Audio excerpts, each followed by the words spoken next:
When was the last time you went to the movies? Last Tuesday. Oh, did you really? Yes. What'd you see? So I saw Marty Supreme. It was so fun. Honestly, I have this conspiracy theory, okay? Mm-hmm. So like, you know how like Hollywood and marketing is just like one big engine?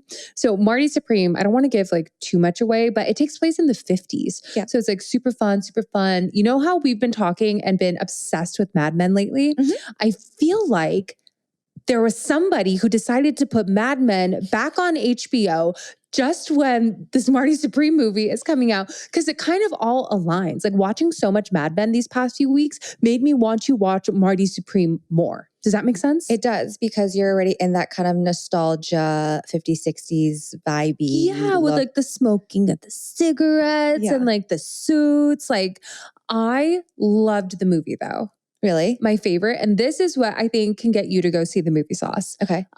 Kevin O'Leary. Oh, yeah. Has a lead role. He's amazing. Really? And he has hair. So the best day of his life was when he got to wear that toupee for the movie. So I don't want to give away too much, but I'll just leave it at that. Okay. I'll have to see it. I am still kind of like reticent on all the like movies that come out during, the Golden Globe buzz. Golden Globe's already passed, but I don't know. I've just been kind of disappointed by movies lately. I mean, I just love Timothée Chalamet. I know you do. I don't know what he does for me, but he does it. Like, it's a thing. And I don't know if it's because, like, yes, he's Kylie's man. And, like, obviously she gave him, like, so much clout when they started dating. But there's just something about him. But I feel like even before they started dating, people were obsessed with him. Yes. I feel it. Like, I don't know. Has he ever been my type? Have I ever dated a man that looks like Timothée Chalamet? No. Like that whole like skinny artsy boy, like who hasn't seen the sun in a few years, like not my vibe, but I like him. Interesting. Okay. Now we know what gets the gears going for Julia. I don't know. Like, I know your type is like, you like him tall and hunky. It's true. She has a track record, but I like this scrawny little white boy. There's some Riz. He's got some Riz going on there. Riz. That's what it is. There we go. Yeah. Welcome to GlowJob, the beauty podcast that's more than skin deep. We're the only podcast to make you hotter and smarter.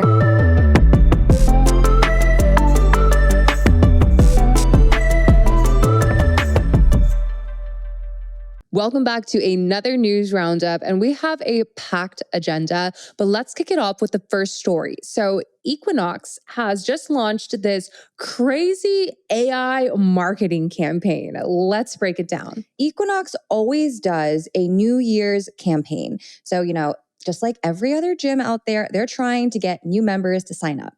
This new campaign is featuring AI slop pictures. So AI photos that look absurd next to photos of real life people that are super duper fit with the tagline, "Question everything but yourself."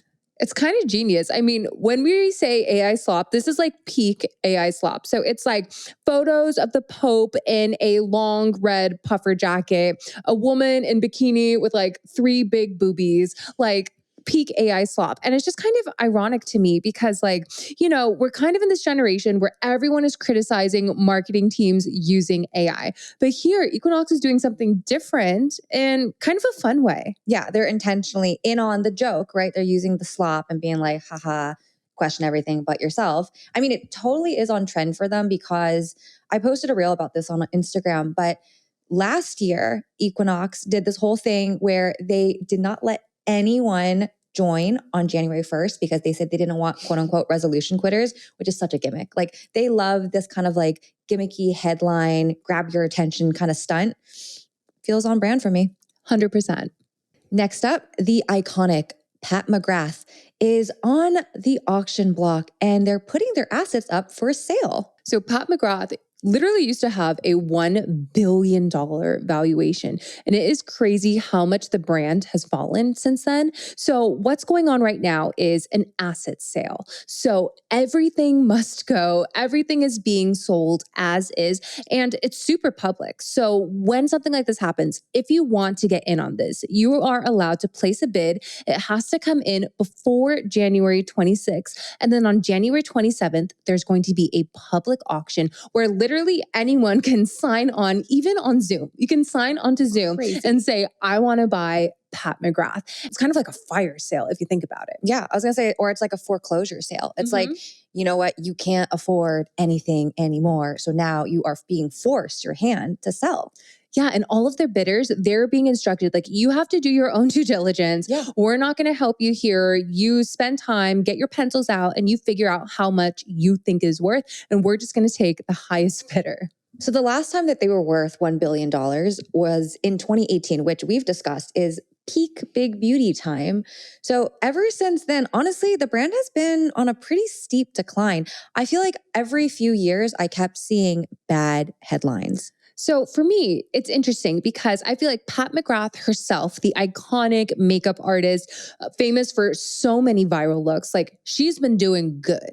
Like I feel like she still has had so many iconic viral moments throughout, but they never were necessarily tied back to the brand, if that makes sense. Like, do you remember when they had that Maison Margiela runway show and all of the models had this literal glass skin? So she was the one who designed that look, but she didn't even have a product for it. They actually made a product after the fact. But this is like quite a while after the fact. You would assume that like, oh, she's going to make this iconic look. She's going to have the product ready for you to copy that look. They missed that mark. So that's just an example of a brand not really being strategic enough with their launches and kind of like what the direction is going. But I honestly think that Pat herself is going to be fine, right? She's still working. She's still super active. She's one of the head creatives of the Louis Vuitton makeup brand. But if I were her, I would honestly be embarrassed. Like, how can you professionally be, successful as a makeup artist, but then your namesake brand is doing so horribly? And even the thing with the glass skin look for Maison Margiela, like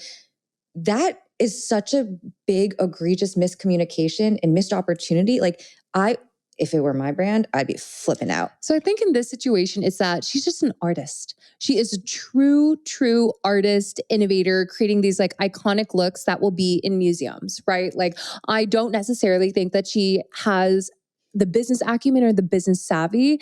And again, that Maison Margiela flop, like the clear example of like any other business-minded person would not have missed the mark with that. Next up in news, Estée Lauder is putting 3 of the brands within their portfolio up for sale. So they have put up Too Faced, Dr. Jart, and Smashbox up for sale. These are their 3 underperforming brands, and they're shopping them around as a package deal.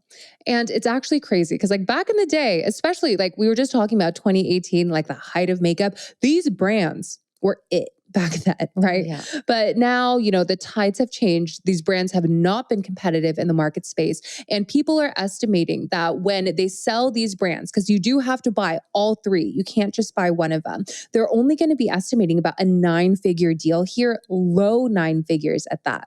So Estée Lauder, they're doing this not just because they're underperforming brands, but overall, these 3 brands do not fit in with their next era strategy. It has been very clear, and we've talked about this before on the podcast, that Estée Lauder has had a rough last few years, and their current CEO is trying to restructure and grow in the years to come. Another big reason why they're doing this is by selling off these brands, they're going to free up some capital, some money. They'll have a little extra bang for their buck in the bank account there. I think this is smart because if you look at your competitor landscape and you see L'Oreal, your biggest competitor, who's out there buying up every brand left and right, they want to be in that same position in hopefully the next year or 2. Yeah, and they don't have the cash. So they need to go make some cash by selling some brands off. But, we did a full deep dive on the history of Estée Lauder, our best performing episode. But, they have a history of doing this. Since they started and after Estée Lauder's form, they were creating new brands, buying new brands, selling new brands. And there have been so many casualties along the way. So it's not just going to be these, but, there was Becca, Ojon, Prescriptives, many brands just kind of don't make the mark. But I don't know if they all have to, in my opinion. Like in my mind, I don't believe that every makeup brand or skincare brand is designed to live forever. I think that some of them are just designed to be born, have its moment, and then die. And this is just kind of like the natural cycle of the process. Like Estée Lauder, in a lot of ways, they're like a venture capital firm, right?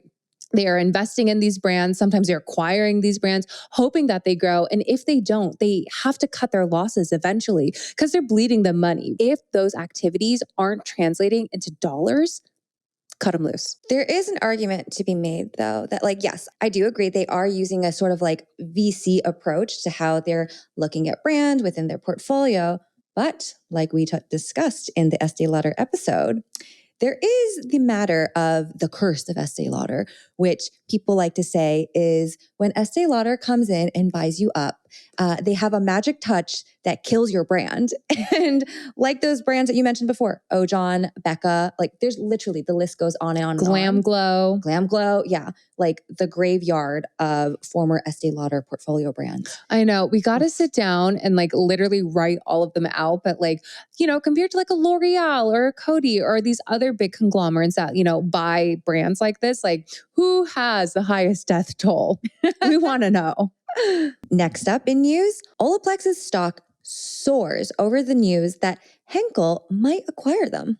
So Henkel is this big consumer goods brand, and they do own some other hair care products. They own Schwarzkopf, which is really, really big in the professional hair care space. But, you know, there have been rumors that they are looking to buy Olaplex, and their stock has soared 36%. If we do put it into perspective and take a step back, like Olaplex, when they IPO'd, they're still nowhere near where they were valued back then. They've had such major hits to their brand over the past few years. There was this huge scandal where people were criticizing their bond repair treatment and claiming that it makes their hair fall out. But I feel like Olaplex, like you got to give them props for really trying to hold on. They did that biotech investment just recently. Yeah. We covered that. We did. And you know, the hair loss thing, it wasn't just a few people saying like, oh, it caused my hair to loss. It was a class action lawsuit that is still ongoing. I mean, you even said you threw out your products after you heard about this lawsuit. Yeah, I had to, just because I gotta know, I'm trying to hang on to every strand I have. But I do believe that them buying Provala, which is a biotech company, it's Boston-based, and all they do is science and research on ingredients and whether or not they work, how they work on the body. I think that them buying that brand is really their lifeline here, because not only do they have their existing products and their existing portfolio of hair care, but they have science and IP. And this is going to be really highly valued when they're looking at this acquisition. Next up, huge in department store news, Saks of Saks Fifth Avenue has officially filed for Chapter 11 bankruptcy. The death of the department store. It's a model that's no longer working in this day and age. And so what's happening here is, you know, Saks was acquired by Neiman Marcus a few years ago. They thought that consolidating was going to help strengthen their position in the department store landscape. Unfortunately, it did not. When Neiman Marcus bought Saks Fifth Avenue, they had to take out a big loan for that purchase deal. It was over $2 billion. Now they've gotten to a place where, look, the sales are not adding up, and now they had to file for a Chapter 11 bankruptcy. So what this means is, it doesn't mean that they're going to shut down. Like the stores are still running. This is not a Chapter 7 situation. The website will still work. Stores will be open. You can go and shop at Saks. But what this does mean is that they have a timeline here and they need to restructure quickly if they want to continue operating as a business. And yes, so it's not getting shut down, but it's basically a controlled reset. And in this situation, they not only have to reorganize how they operate and how they do business, but there are a lot of things that happen. You know, vendors don't get paid. And if they are going to pay anybody out, it's going to be the people that have been buying up their debt. A lot of times in this situation, it's kind of like a last in, first out approach where, you know, the people that were most recently purchasing up their debt, which are oftentimes financial institutions, they're the ones that are going to get paid out first. And the small vendors, the companies that sell their products to Saks, they are the ones that are missing out on their paychecks. And so we do have an inside report part in a skincare line and makeup line that has been selling to Saks for years now. And they haven't been paid in months. And they have friends who also sell to Saks and they haven't been paid since August, September timeline. And it's really awful because, when a large department store works with this brand, big brand, small brand, any brand, essentially they put in monthly purchase orders where they are buying product in bulk. The company is going to ship them over to Saks and Saks then sells it and makes their money, etc. So they have been ordering products from these brands for months. And we're talking like tens of thousands, hundreds of thousands of dollars in purchase orders that are not being fulfilled and will not get fulfilled. Because oftentimes in situations with the Chapter 11, they don't pay back all of the debts that they have. They don't have to. Because they don't have to, which is the crazy thing. Chapter 11, when you're filing for bankruptcy, people think it means, oftentimes, I think people think that means they're going out of business.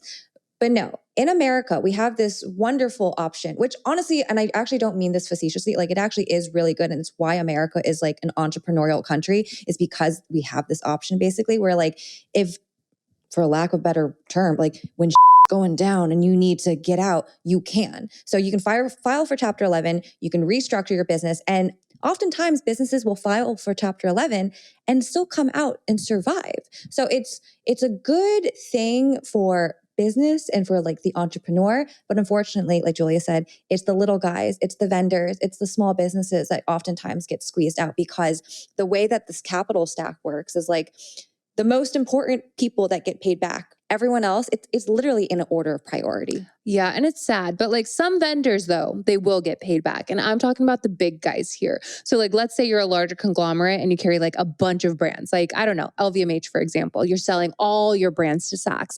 In these situations, if you're a big brand, sometimes you just have a big, and you flop it on the table and you basically say like, in my contract, if you want my products, if a Chapter 11 happens, you have to pay me back first. And so they'll be able to like work those things into contracts, but these smaller brands, they're not going to have that kind of pull, which is such a bummer.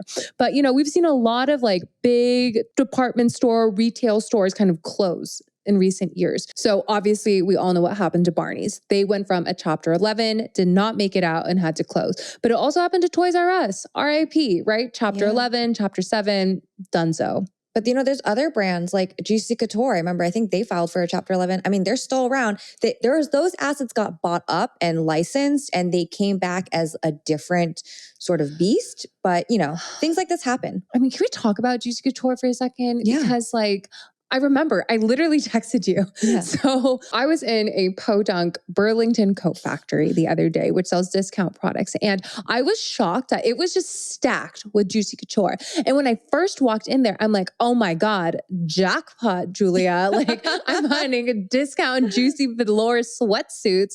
No, it's not the same product. Like they're now selling to these kinds of stores. Yep. And they're selling like $12 shorts. And like, yes, it is like a velour-ish texture, but it's not the same Juicy Couture that we had, in the aughts. Next up, Topicals just received a new investment from WNBA star Angel Reese, singer Rima, and other entertainment and sports figures.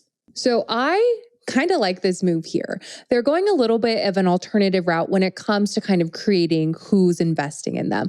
Oftentimes when brands are seeking investment, they're seeking it from venture capital firms, private equity firms, like big name investors. But here they're doing something really strategic. They're basically creating this like culture-led investor bench where they're going to be able to lean on people for their kind of expertise and audience in a very specific niche. And we've been seeing so many brands try and dip their foot into women's sports or just kind of sports in general. So Topicals is definitely following suit here, because when it comes to like Angel Reese, like that girl just walked in the Victoria's Secret fashion show. Like she knows what she's doing when it comes to like brands, whether it's Victoria's Secret or Topicals. This solicitation of investment from celebrities and like sports figures, it makes sense for a company that's like Topicals and at the stage that they're at.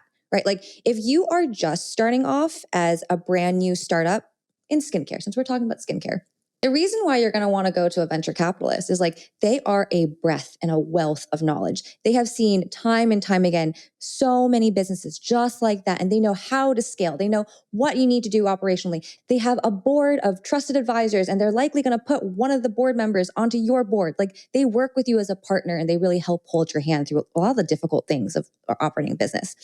Topicals now has like, they've scaled. They're in Sephora. They're doing well. They're definitely more like middle market size. They got their foot into the door. Now they're trying to figure out like, okay, how do we grow so we get that like, I don't know, maybe they're looking for a little $1 billion bee bling in their future. And this is when they're tapping into the arsenal of the celebrity, and they want to tap into their audience and see like, how can we extrapolate that like pizzazz that they have and inject that into our business. For sure. And I feel like they're doing it really strategically. But another thing that Topicals has been doing lately, and, I was actually quite surprised when I found this out. So, I work in the professional skincare industry, and part of my job is I go to a lot of skincare conferences. And at those conferences, there are just hundreds of skincare vendors, whether they're selling you devices or skincare or whatever it is. They literally have everything you can think of, but I always walk the floor because I want to see who's the competition, who are the newcomers. At the last one that I went to in New York, Topicals was there. No way. Which means that Topicals is trying to get into the aesthetics business. So not selling to a Sephora, not selling to people like you and me, but selling to estheticians and spas and salons. And so I found that really interesting. Wow. They're kind of like taking almost like a Dermalogica route now, which doesn't really happen anymore in skincare. That feels very old school to me. Yeah. I mean, the only other brand that I see doing that today is Sophie Pavitt, right? Yeah. But obviously that makes so much sense. She is an esthetician. She wants to be in other salons, like supporting other estheticians. But Topicals is doing like the flip side. Like Dermalogica went from salons into Sephora's. Other brands like Shani Darden, an example of going from a salon into Sephora. So many examples of that. Yeah. But they're going from Sephora into salons. And they're kind of going for a very specific market here where their main thing as a brand that they focus on is hyperpigmentation. And I see why that is so attractive, but it's also hyperpigmentation for younger people, not necessarily older people. And there's so many salons and salon chains popping up nowadays with like quick service models where they're going after 25-year-olds. Next up, Ulta is adding a bunch of fun new brands. So Ulta has been on a high. Last week, we were talking about how their stock price had reached an all-time high in the 600s.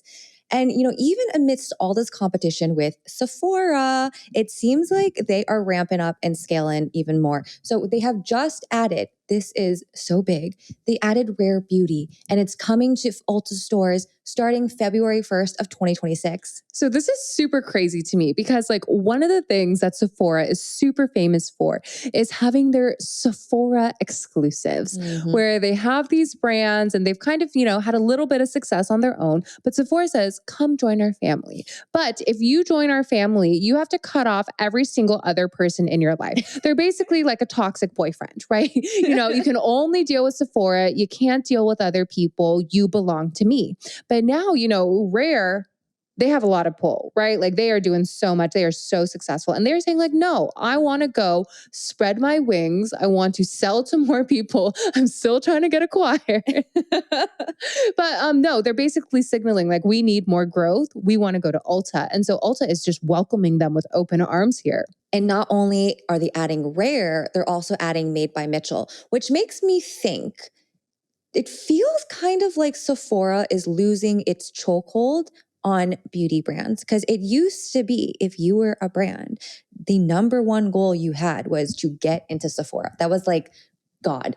Every brand wanted just to get into Sephora.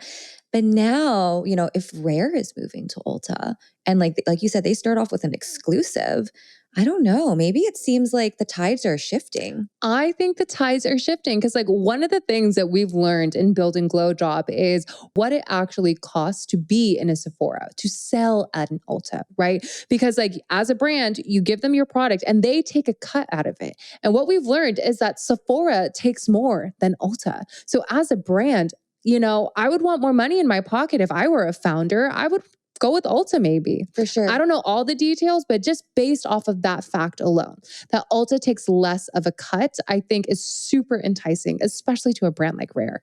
It is. It's enticing for Rare because they are so big now. But I think one of the things that's hard for smaller and younger brands, right, is like, okay, Sephora may take a bigger cut, but it still has more, I hate to say it, cachet amongst consumers. Like there is an inevitable like cool factor about, and also a wow factor. If you tell someone like, my brand's in Sephora, people go, oh. If someone says, I sell at Ulta, they go, oh.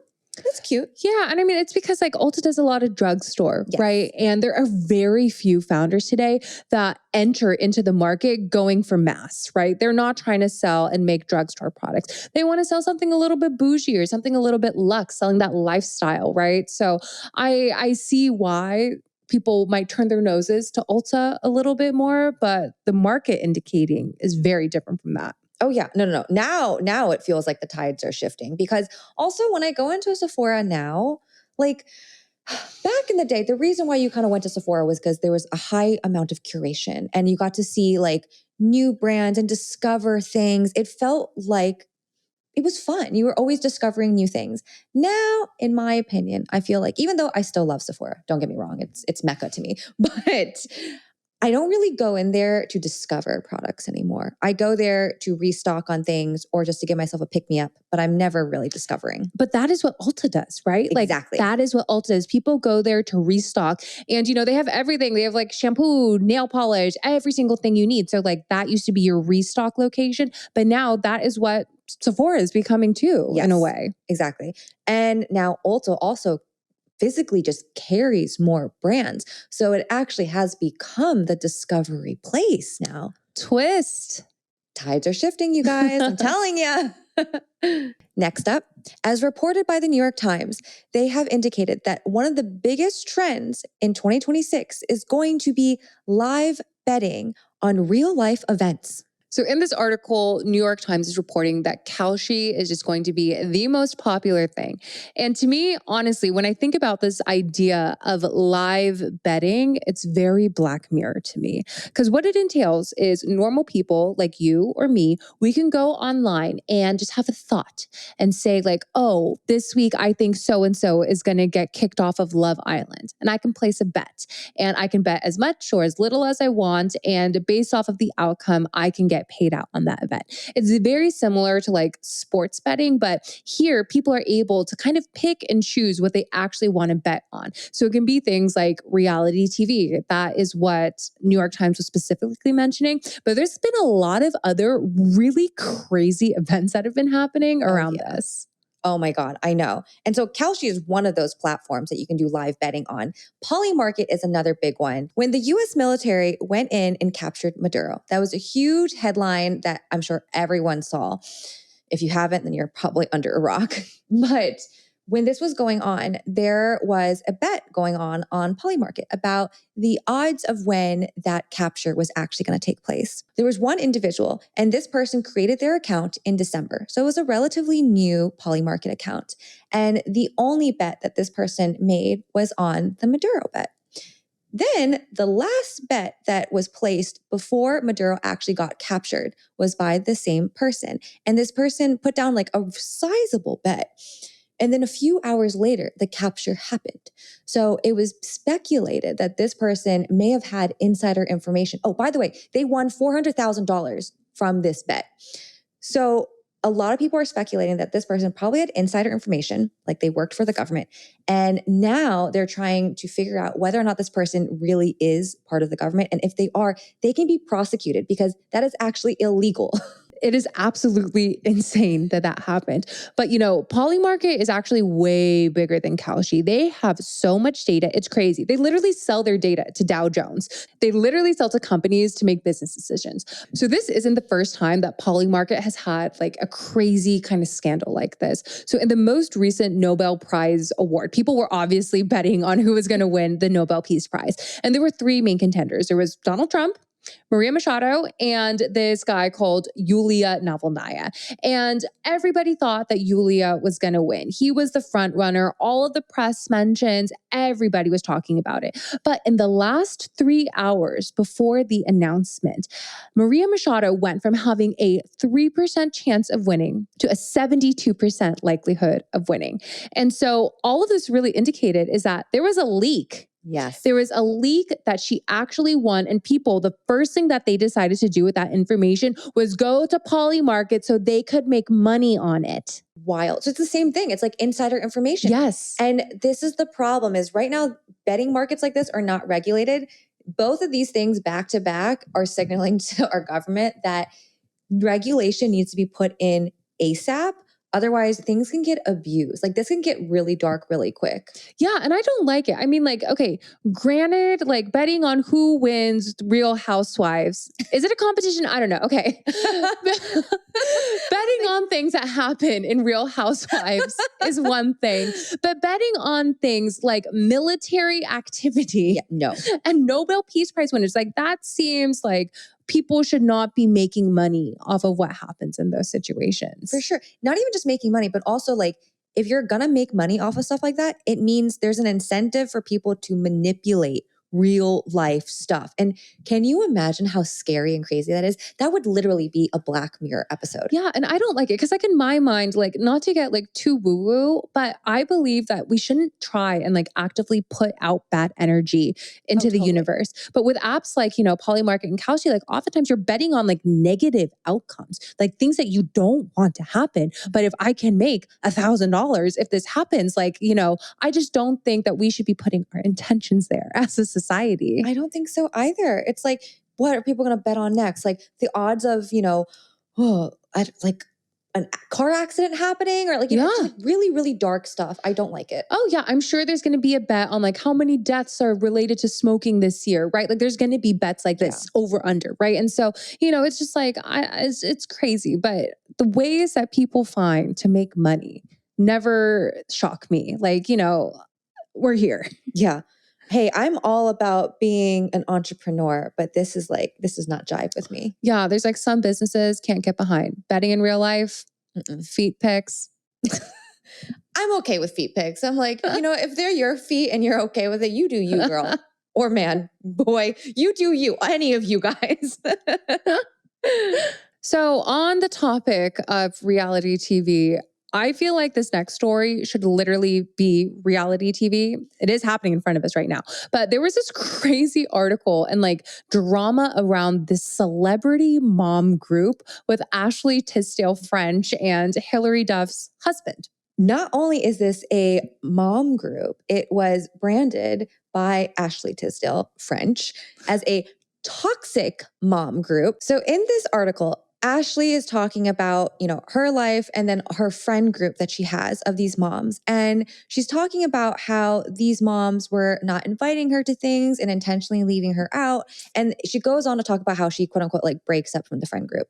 Honestly, the article itself was pretty boring and bland. And it wasn't that juicy or anything. It was just like, okay, like talking about a life experience, blah, blah, blah. But then things got spicy when Hilary Duff's husband jumped into the chat and he posted this parody of Ashley and her article. And I'm going to read you exactly what he said. So over the photo, he wrote this caption, which says, "When you're the most self-obsessed, tone-deaf person on earth, other moms tend to shift focus to their actual toddlers." I was like, oh, damn, you coming in hot. Just to like paint a picture. So she had this like cover photo for her article where she like is trying to like look all smart, wearing a black turtleneck and posing. And he literally hits the exact same outfit and the exact same pose. It's amazing. But yeah, it's actually kind of crazy. Like I am not really like I know a lot of people who love like this era of celebrities and who like love celebrity culture. But there was like a lot of people, other celebs in this group. So it was people like Mandy Moore, Hilary Duff, Hilary Duff's sister, Meghan Trainor. I didn't even know all these people had the same age of children. But, you know, apparently they would do things like they'd get like matching outfits and like do all this stuff and like post it on Instagram. And I guess Ashley was feeling a little bit left out. I think so. But, you know, also this is what TikTok taught me, was apparently, did you know that Hilary Duff and her sister kind of had like a falling out or whatever? So this person was basically trying to say is like, Ashley's not making all of this up. Like the girls can get a little mean girly with each other. So I don't know. I mean, if I've learned anything in my 30-ish years, like people don't really change. Like I see so much catty, like high school behavior on a daily basis from women in their 40s and their 50s. Like I don't necessarily think it's something people grow out of, unfortunately. Okay, wait, out of those, like back in the day celebrities, the Mandy Moore, the Hilary, the Ashley, blah, blah, blah, which one is your favorite? Mandy Moore. Mandy Moore? 100. I was the biggest Mandy Moore fan. Yeah. Candy. That was a good Walk to Remember. Walk to Remember. Oh, that was phenomenal. Oh my God. Yes. Oh my God. I remember when I discovered Nicholas Sparks, when I discovered Nicholas Sparks. I discovered as a preteen. My hormones were not ready. Literally, it was crazy. Like the feelings I was feeling. Oh my God. It's like Fabio, you know, it's like that like cover. You know what I'm talking about? The old school paperback with the man with the hair. Yes, and but I'd be team Mandy Moore. Whose team would you be on? I was never into Ashley Tisdale and that show that she was popular on. I mean, like I have a soft spot for Hilary Duff. Yes. I didn't love that show, Lizzie McGuire. Like it wasn't like a show I watched all the time, but you know, her album Metamorphosis was really inspirational to me as a young child. What is it? That song with the rain. When the rain there we go. falls down. Yep. So good. Yeah. So I guess, you know, we are taking sides. We are taking sides. Taking sides through music and movies, you know? Yeah. Next up, with some very local Los Angeles news, former celebrity star Spencer Pratt is running for Los Angeles' mayor. This is crazy. From the Hills, Spencer Pratt, Spencer and Heidi, Spidey. He is officially running for mayor. He had this whole announcement where he got on stage. He was criticizing our current mayor, Karen Bass, our governor, Gavin Newsom. And he came with some pretty hard facts in his defense. So, you know, Spencer kind of had this recent resurgence back into the zeitgeist after the Palisades fire, which happened about a year ago to date. And he had lost his entire home. And it was really devastating for him. Granted, some people from the Hills did make a buck, right? They made some money, they started businesses, not necessarily him and Heidi. So when he lost his home, they lost everything. They had all their assets tied up in that home. So they were devastated. And he really took to TikTok to kind of get out there and tried to join the Creators Fund and promote Heidi's album. And so he got tons and tons of TikTok followers after this. And with this fame is now saying I actually have a voice. I should run for mayor. I do have something I want to do. I remember when they were soliciting things on TikTok, and maybe solicit is the wrong word, but they were definitely asking people to, you know, promote their content because of the Creator Fund. You get paid if people interact with it a lot. And I remember seeing everyone suddenly using Heidi's old songs as the backgrounds on other videos. And I was like, oh my God, this song, it's grating to my ear. I was like, why am I hearing it everywhere?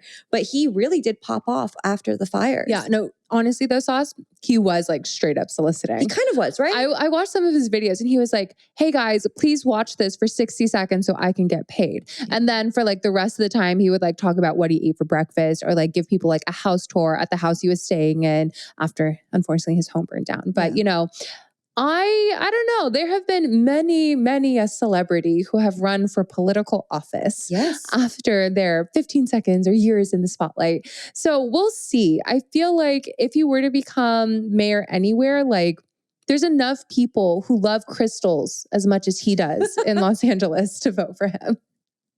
That is true. That is true. And you know what? In this day and age, there already is a set precedent for an entertainment star or figure. I wouldn't really call Spencer Pratt a star, but an entertainment figure becoming a politician. We got Ronald Reagan. We've got Arnold Schwarzenegger. We've got President Trump. Are we going to have Mayor Pratt? I have no idea. All right. So we got to end things on a good note. We all need something good in our lives, and something good has happened. Fetty Wap has been released early from prison.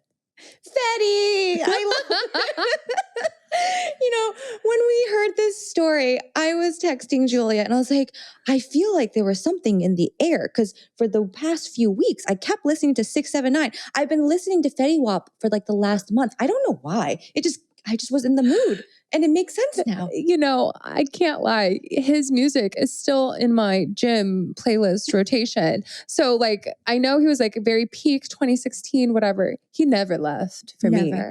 He's also, I actually think he's quite handsome. But anywho, for some context, Julia's face, I've seen a lot of videos of Fetty. Trust me, he's very charming. He'll grow on you. But Fetty Wap was sent to prison in August of 2022 for conspiracy of possession and selling cocaine. And so his argument was that he was selling drugs, you know, during COVID because he couldn't make any money with his music. You know, you couldn't tour, you couldn't do this. That is a very interesting argument. You know, that is... I don't know, some lawyer charging $1,000 an hour gave him that one. Hey, at least it was something for him to say. But he was sentenced for 6 years. He got out early on good behavior because he only served 3. And lo and behold, Fetty Wap is out now. I mean, good for him. I believe in rehabilitation and re-entering into society. And, you know, it's really great. Like on TikTok, there was like, I saw this video. I found the news because there's this video of him walking back into his recording studio. And like all of these people just like cheering and clapping. And like, honestly, that's where I want to see him. I want to see him in the recording studio because this was not the first time he's gotten into trouble with the law. Like, you know, there was this, he had some issues with like, you know, like I believe it was like arms, like something with guns. Don't quote me. But, you know, he is a great musician. And I think he should just stick to making music and not do any of those other things anymore.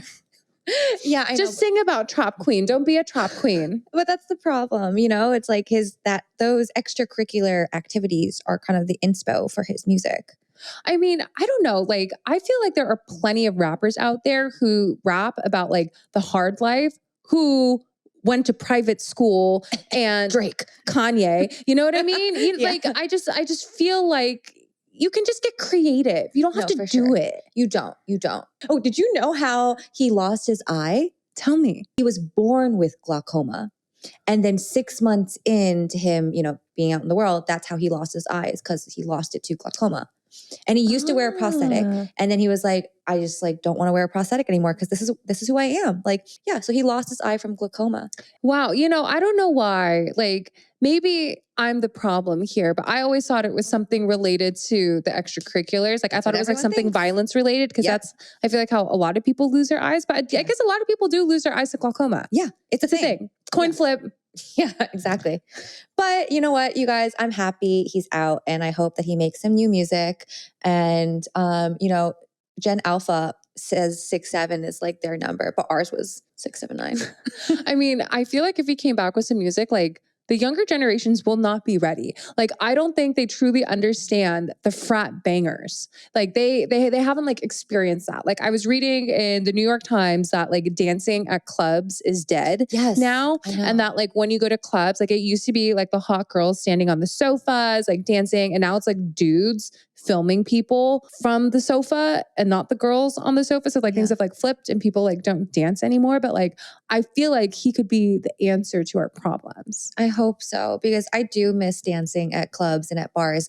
But in that like same piece, they were talking about like, they were talking to kids and they're asking them, like when I say kids, I mean like 22-year-olds, but like, so grown adults, but they were asking them like, why aren't you dancing anymore? And it's because they said, out of fear of being recorded and doing something embarrassing. Like no one wants to be posted on TikTok or IG dancing in like a weird, silly way because they'll get shamed out of it. I feel it's like so sad. No, that's everyone sad. should have the God-given right to do the Bernie on the dance floor. Yeah. Like I feel like everyone should be able to do that. And the fact that you can't is honestly, that's too bad. That's sad though, isn't it? Everyone is like, oh damn, I could be recorded any single time and not realize it. And like, why risk being embarrassed, so I'm just not going to dance. That makes me sad. It makes me sad, but like, I know what I would do if I were in that situation. What would you do? I would pull an Equinox and I would just say, it's AI. It's AI, you guys. That's not me. No, it couldn't be me. All right, guys. Thank you so much for tuning in to today's news roundup. Be sure to tune in next Monday for our weekly news roundup of GlowJob. And don't miss out this Thursday where we have an extremely special episode. We are so excited. We have our first interview of the season. We have Ryan Roth, TikTok sensation and director of media at Peter Thomas Roth. You guys aren't going to want to miss this. See you next week. Bye, guys. Bye.